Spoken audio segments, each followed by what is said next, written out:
everyone. I'm Rosanna, and this is AFL Obsessed. It's nice to feel a little more settled now with the weather changing and it's getting warmer here.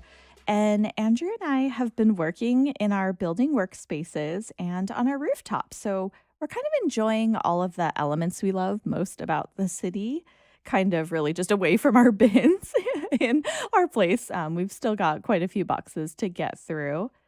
But over the weekend, we actually spent Saturday brunching and day drinking with our friends, which was really fun and something I haven't done in a really long time.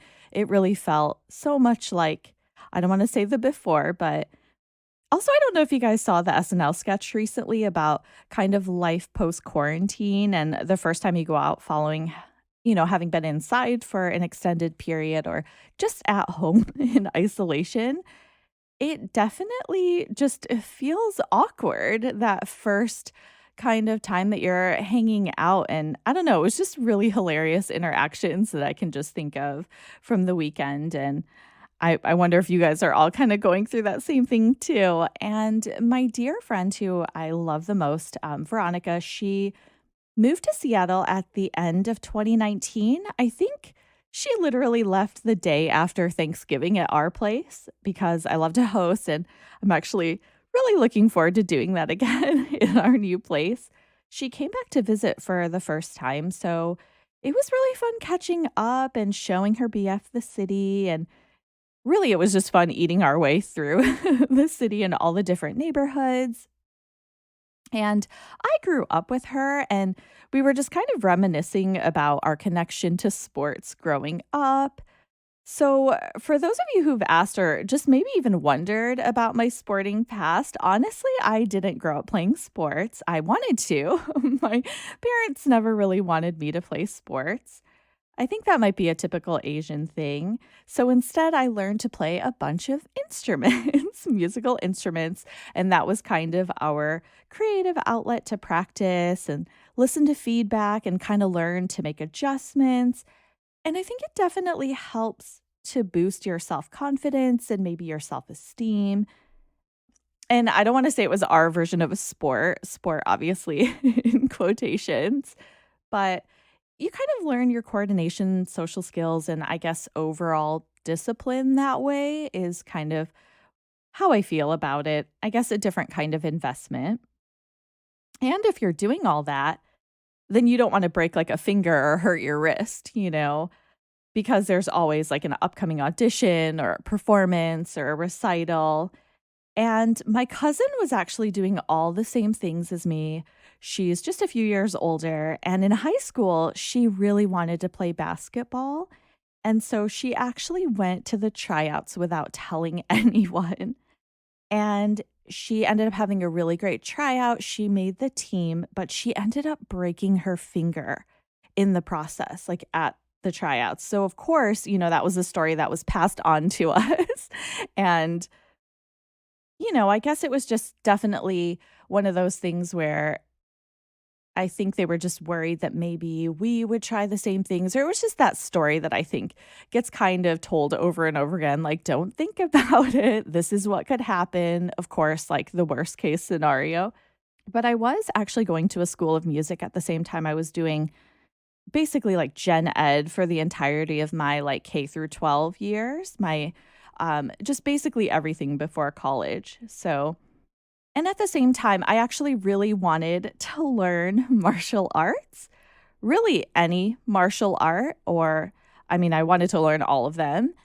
And of course, my parents were like, no, you need to be graceful. So they actually put me in dance instead. And now I just bet that they really regret that. I'm not going to fend off someone with like plies or, jeté away from danger. But I did play co-ed softball, for 3 years, 3 wonderful summers. And that would have to be just such a highlight for me. And I'm honestly looking to kind of do pickup games with a friend this summer, if possible. We're kind of looking into it. Hopefully I can just handle the humidity and the heat. But yeah, I just wish that I grew up knowing about footy and playing it. And I know that, You guys all know that I would have loved to have done that. I don't think that I can do it now, but it's something I really wish was around. So let's get to it and dive into the opening overture of my overall thoughts on the week and where we're at now. Just a little bit of housekeeping. Some of you reached out after the last epi when I was talking about the borders being closed in Australia and the COVID case kind of in tandem in Melbourne. So Matt Dean actually pointed out to me on Twitter, and a listener from Podbean, I want to say Cup of Tea Pool. I hope I'm saying your name correctly, but they basically just explain that it is a national border. It's not just like a state closure. So I didn't mean to misrepresent that, but thanks for that, guys, and kind of pointing it out to me. And New York City is slowly emerging from restrictions. We've lifted our curfews for outdoor dining, and our governor actually announced a completely maskless mandate, which started yesterday. So, completely vaxxed peeps won't have to wear masks in most situations, with the exception, obviously, in a ride service or public transport. And I'm really grateful for that. I did go to the gym last night, and we're still required to wear the mask in gyms, but it's pretty tough when you're doing cardio. I haven't taken like a yoga class or anything like that yet. I really want to take a cycling class, but yeah, during the cardio moments, I mean, there were times where it's just really, really difficult. And I kind of just have been doing alternative like exercise regimens throughout the pandemic. So that was just kind of another one of those adjustments that I feel like we're all going to be making. And hopefully going forward, we can start removing those. And Radio City Music Hall will be reopening next month at 100% capacity for fully vaccinated, like an unmasked audience, basically. And New York Fashion Week is officially returning with in-person shows this fall. But even more exciting, the New York City Marathon is returning in November. So my OG listeners will remember when I lost my voice cheering for Brownie, when Jonathan Brown came to run the marathon in 2019. So the race is back with fewer runners. And I'll be going again just to cheer on the peeps that are running because it's really such an admirable endeavor. And it's just a really great city event. Just a sidebar in city life, though, I have to say, they've been trending quite a bit here in terms of kind of New York City topics, but both Airbnb and Uber. I mean, you guys know how I feel about Airbnb. We still haven't gotten to the entire thing that happened with like our plans getting derailed when Andrew and I got back to the city. But both services have the discussion has been that they've become what they intended to replace. And they are both now kind of more astronomical in terms of pricing. So it's uber expensive to use either service. And now for Uber, I feel like it's almost double, if not more, the cost of what a cab would be. And also the wait time for an Uber too. I actually think on Sunday afternoon, we called for one and just trying to grab one like really early in the afternoon. And it was like a 24-minute wait for an Uber, which is kind of unheard of in the city. There's just so much accessibility. And I mean, at that point, you might as well just, wait for a train. But what's happening with restrictions where you guys are at? I'm curious in your countries and cities, like how things are lifting. Are you getting back to regular life? Do you feel like you never left kind of the regular, lifestyles and everything that you've been up to? My email is aflfootyobsessed@gmail.com and aflobsessed on Twitter if you want to chat. But now let's get to footy and on to Act 1 with AFL headlines and highlights from the weekend. So it wasn't the highest scoring round, but no less excitement.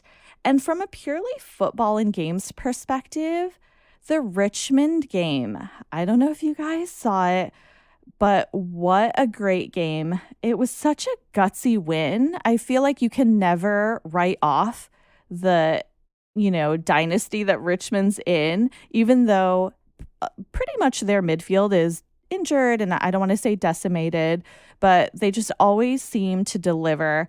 And I really feel like you just can't count the Tigers out. And it was such a great kind of back and forth game. So, Toby Green actually fractured his shoulder in the third quarter, and he just continued to play on as the captain for GWS. I mean, the poker face that these players have and these men have when they get injured, you could kind of see at one point he kind of was around the goalpost and he kind of just knelt down, but really, like, his shoulder was out of place at that point, and he still continued to really try to knock it out for his team. And actually, Dusty had a collision. It's funny, we talked about umps last week, but he had a collision with an ump in the fourth quarter where he nearly took the ump out, kind of getting, I think, his fourth goal. So luckily, everyone's okay, but it was such an interesting thing to watch. But yeah, a really great game if you haven't had a chance to catch it. And I think the second really big thing from the weekend is just how the D's still continue to dominate. They are just, I mean, they're in it now 9-0. Like, they have had 9 straight wins, like, every single round. I'm really proud of them. I think, not that they were underrated, but I just think that some of us didn't see that coming. And there was a really great moment from that particular game that I loved because we all love Kazi Pickett and just seeing all the things that he can do. But he did something I honestly haven't ever seen before. So when he went to kick for goal, the opposition player actually touched the ball. And immediately when that happened, because it looked like it was sailing in for a goal and the crowd was really getting into it, he just immediately like told the ump like it was touched. And it just shows how much he really enjoys playing, almost like an art form. I really appreciate he's not like a win at all costs player. But it was really funny that the umpire still chose to, review the footage and kind of confirm what he saw and what he felt. But I just thought that was such an interesting direction because typically, if that happens, not that the player isn't saying it, but maybe it just gets reviewed and it's not noticed or there isn't footage to kind of determine either way. So a call may or may not stand. So that was just a really great thing in the game and his integrity. I just really hope that that kind of rubs off on other players and for games going forward. And I think some other teams have been kind of flying under the radar, but Brisbane really, I think, has been doing really well and just isn't mentioned enough. There's not as much fanfare. They've had a really great last few games, including, them taking out Port a couple of weeks ago. So I think that that's just been one of those things where I know there's so many stories from the weekend and maybe, oh, another win, but I think they're just kind of flying under the radar and, not a team to kind of count out like some of these other top 8 teams. And North got their first win. So I really loved that it was for their coach, David Nobles. Well, his first win, but it was also on his birthday. So it was really great to celebrate his first win and kind of have a collective birthday celebration. And I really loved seeing Brent Harvey along with the team just singing in the change rooms. That was a really fun moment. And really, the only other thing is just when Essendon managed Nick Hawks, who I think really just needs a rest. He's been playing quite a bit. I think a lot of the young guns, you guys have heard me say it, really need some time away from the game. He was actually managed by way of medical sub, which I thought was really interesting. So he didn't necessarily get time off, and he ended up playing the last quarter. So I really would love for him to actually get a break. But that was really interesting that instead of being like an emergency, he was named as a medical sub and he still ended up playing. But what did you guys think about the games? I mean, the games, the teams, just that theme song singing for North and all the announcements from the AFL. I feel like there's just so much going on right now. My email is aflfootyobsessed@gmail and aflobsessed on Twitter if you want to share. Okay, it's intermission. So quickly during this time, let's just cut away to other sports. The Nets and the Knicks. I'm super excited. Both actually won seeds for the Eastern Conference if you guys have been watching basketball at all. So the Nets secured the second seed for the Eastern Conference while collecting a bunch of historical stats for Kyrie Irving during the game. And the Knicks actually secured the fourth seed. So it's really exciting next stop playoffs for both of the teams. There's a play in tournament going on right now, and the playoffs will start on Saturday. And now we're on to Act Two, where we have discussions about relevant footy topics and issues because there's always so many footy topics to discuss. So I really just want to talk about board member and eligibility requirements because there has been a new board member installed at Collingwood. And I have to say that I'm really excited about the appointment. I was really excited to hear about the announcement, especially because she is a woman. And you know how I feel about women and representations in sports and equal opportunity and representation, especially in this sport. So I just want to be clear that I feel like women in this sport and in other sports are kind of scrutinized a little bit more. And I feel like it's much quicker to kind of lay on or pile on in terms of speculation or anything, but I guess it's unclear about who knew what when and just kind of in terms of her installment. But let me just back that up by saying that, you know, we were all really excited about her announcement. And then there was a photo that's kind of been circulating on social media where she was pictured wearing another club sweater. I think like a bulldog sweater, and it maybe looked like a Christmas sweater. And then, the board member went on a radio station and she was interviewed about her appointment, where it was kind of revealed and pointed out that she may or may not actually have been eligible to join the board at Collingwood. So, really, it's not like the narrative is, I guess it just comes down to like a clause in the club's actual constitution where, to be a board member, you have to at least have been a member for over 2 years. I think 2 years is the minimum. And I believe that the individual joined to become a member in 2020. And then I think Collingwood kind of came out to try to maybe change the narrative that it's okay, she can be on the board. She just won't be able to vote as a board member. She won't have any power. And that's okay if that's the case. I mean, if I feel like if those are the rules and, those are the rules, but it's interesting that they would have someone kind of stand in a room given that they don't meet their eligibility requirements, but they also wouldn't be able to vote on behalf of the club and to serve the club, at least for this year. So it was a really interesting kind of installment in terms of like timeline and how quickly it maybe seemed like a rushed appointment. And from my outsider, like American perspective, I feel like in terms of a corporate perspective, I feel like I'm assuming there's similar criteria to installing, a new member of a board for a company here. When there's going to be like a vacancy or a term limit, I feel like to prepare for that, you'll map out skills and criteria and a whole range of like topics that you want expertise across the board as a company that you want to focus on. Like we're going to lose, this knowledge or skill set when this individual leaves that we need to replace. So sometimes they'll bring in like a firm, but candidates are thoroughly vetted. I feel like the interview process is pretty rigorous to determine who the best candidates would be.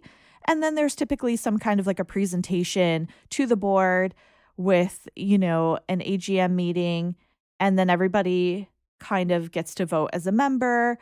And you typically trust that vetting process. You agree on the process. You kind of really agree on maybe who the best candidates would be.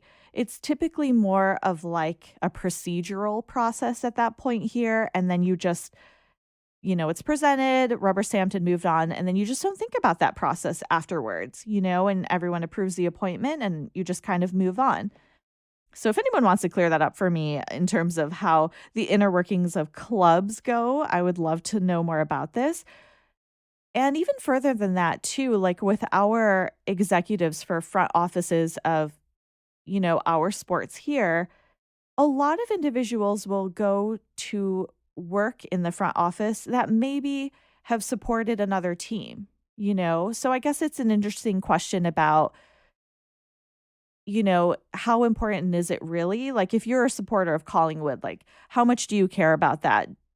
About the concept of maybe someone joining your organization that isn't a player, but is meant to be an asset, you know, and beneficial to your team. Like, what do you think about this appointment? I mean, how do you want this to kind of go? Do you agree? Do you think that, that's really all that important? And maybe, do you want to change your constitution as a result? I feel like there's just so many questions. I do think it does scratch a little bit of the surface, though, because of the fact that this happened. I think there's been discussions about how it's a massive fail and a calamity. I do think, if they aren't on top of something like this, what else aren't they on top of? I guess are just some of the other questions that I've kind of thought about. But I'm really interested in knowing what you guys think about this, especially Collingwood supporters, but other, supporters too. I just want to know. I don't think this has happened before. If you want to let me know if it has, it's just a really interesting discussion to me. But yeah, let me know your thoughts. And now it's the after show with my tips for round 10. The Lions versus the Tigers. I'm really excited about this game, you guys. I'm going to be waking at 5:50 to watch this. I think it's going to be a really great game, and it's going to be a really tough call, but you know, I think I see the Lions running away with this one. And in the Blues versus the Hawks, I'm going to go with Carlton. In the Cats versus Suns, I'm going to have to go with Geelong. Although the Gold Coast Ruckman is back for his first game since 2019. So that'll be a really interesting addition. And in the Crows versus the Dees, I think the Dees are going to come out on top. So it'll be 10 out of 10. In the Bulldogs versus the Saints, I think this will really be the game to watch. I know it's the second facing off with the 11th team on the ladder, but just given their history of meetups, it should really be a good matchup. Unfortunately, the Bulldogs will be without English due to concussion. I think he's still suffering low-level symptoms after some training sessions, and it's been weeks of injury. So I totally get that if you're sore or whatever, just kind of rest up and all the best, because there are a lifetime of implications with that type of injury. In the Dockers versus the Swans, I'm going to go with the Swans. In Giants versus the Eagles, I think the Eagles are going to come through on this. In Pies versus the Power, I'm going with Port. And in the last game, Dons versus the Roos, I know that there's a little bit of a rivalry with our teams, and I'm relatively new to the sport, so I have to say I don't have like super strong feelings like a lot of others do. I don't have like a deep-seated hatred or anything like that between, I think some people have between our clubs. And as you know, my loyalty only goes back so far, but it doesn't mean I don't know about it or can't relate. I understand that they might be at the bottom of the ladder, but we're not far behind. So I think it'll be a really interesting game, but I really hope that we come out on top here, Essendon. But that's it for me. Thanks again for listening, rating, and subscribing, everyone. Thanks for hanging around for the show. Stay safe and healthy. Check on your friends and neighbors. We'll get through this like footy. I'm virtually hugging you, and we'll talk footy soon.